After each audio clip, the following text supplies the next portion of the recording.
Hey guys, happy Monday. I am not one that normally decorates a whole lot for Valentine's Day, but I did want to bring some kind of heart decor in for the last week and a half before Valentine's Day, but not go overboard. So I had picked up 5 of these unfinished hearts from the Dollar Tree. And the other day while I was at Hobby Lobby, I picked up some more of this buffalo check scrapbook paper. They had it on sale, 4 sheets for $1. If it's not on sale this week, it will be next week. So what I did was I'm going to lay 3 of these upright. So the buffalo check pattern goes horizontally. And then I'm going to lay 2 of them on the diagonal, so it's just a little bit different. And I'm actually going to make a banner. If you've seen the thumbnail, you probably already see that. But I'm just going to trace these. Now, when you cut them out, you do want to cut right on the line or slightly inside of the line. And something that I did want to make sure of before I cut these was that I kept the piece of paper with the heart that I cut them out of. And I also made sure that the pattern was face down, just in case the heart wasn't perfectly symmetrical or wasn't identical to the other hearts. So I wanted to keep those together so I knew which heart went with which piece of paper. So again, I'm going to do the same thing for 3 of the hearts. That way the pattern is all the same.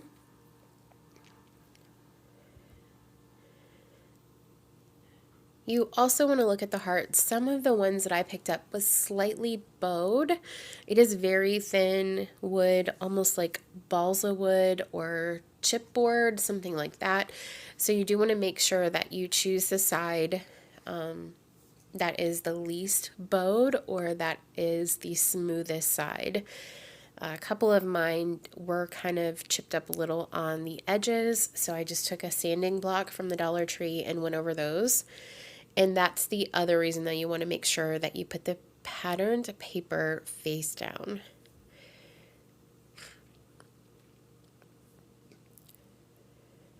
And I do apologize. I know that I'm quite nasally right now.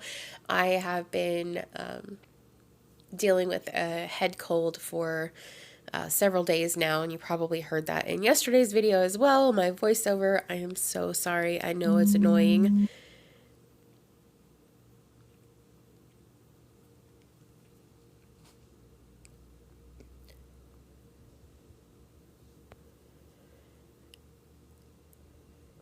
So again, just cutting these out.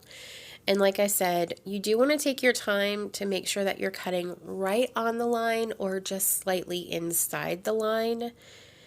And I also kind of held my pin at an angle to make sure that I was getting as close to the heart as I could so I didn't have a lot of overlap.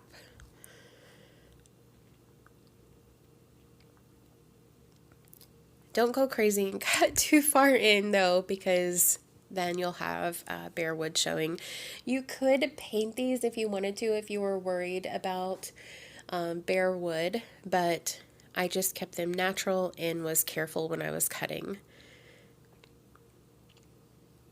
Little less work that way. So now I have all of my 5 hearts cut out, and you'll see this one goes straight up and down, and there are the other 2 that do, and then this one is the one that I put on the diagonal, and I did 2 that way.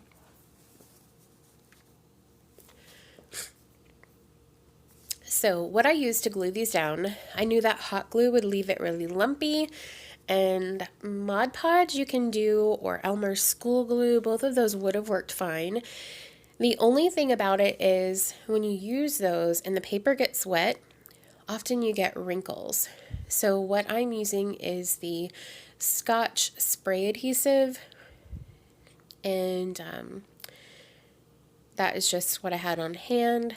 Thanks, Mom, for leaving it over here. Don't be mad that I used it when you watch this video.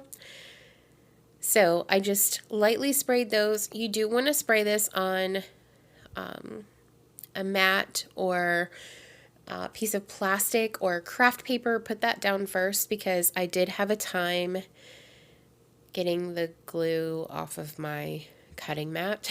So I did regret that after spraying this, not realizing exactly how sticky it is. But what I can say is I laid it down on the end of the heart like that and just smoothed upwards. Not one of my hearts have any wrinkles.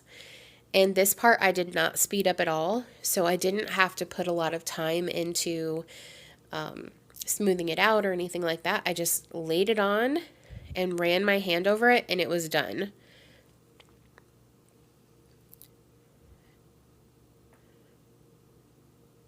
So no wrinkles, no bumps like you would have with hot glue or like Elmer's glue. I like Mod Podge and I use it a lot, but I find that when I use it with paper, you have to be so careful not to get wrinkles, because when the paper gets wet, it almost like stretches a little and it's easier to get wrinkles in. So this is, if I counted right, this is my last heart, I think. And you do want to make sure that you're in a well-ventilated area if you're using an aerosol glue like this. I do have an overhead fan going right now. Otherwise, it would have been a little hard to breathe.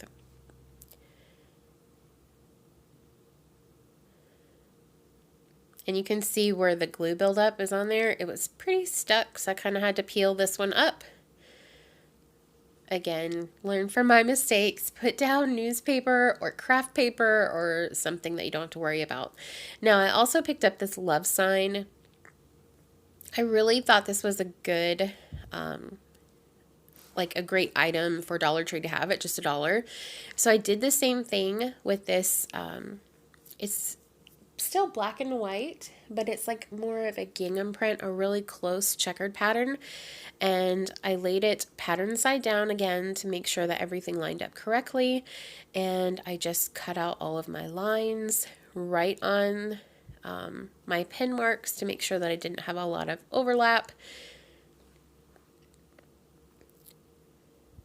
This is a little bit tedious to cut around all of these letters. You don't have to do the full sign. You could easily paint it, or you could only put the gingham on half of the paper. It really depends on the look that you're going for. I really didn't want a lot of reds. I have a few red items in my living room, but I really didn't want to go overboard on the red. But I thought this was nice and neutral and doesn't scream Valentine's Day if I don't get a chance to take it down on February 15th. So I'm just being really careful, cutting around all of these lines. And I'm going to use the same spray adhesive to stick this down, just starting at one edge and laying it down very slowly to make sure that everything lines up. You see that I waited until the last thing to cut out the center of that O. What I did was I just kind of cut a little hole with the scissors and then worked my way around in a bigger circle, and then it was easier to cut out the heart shape.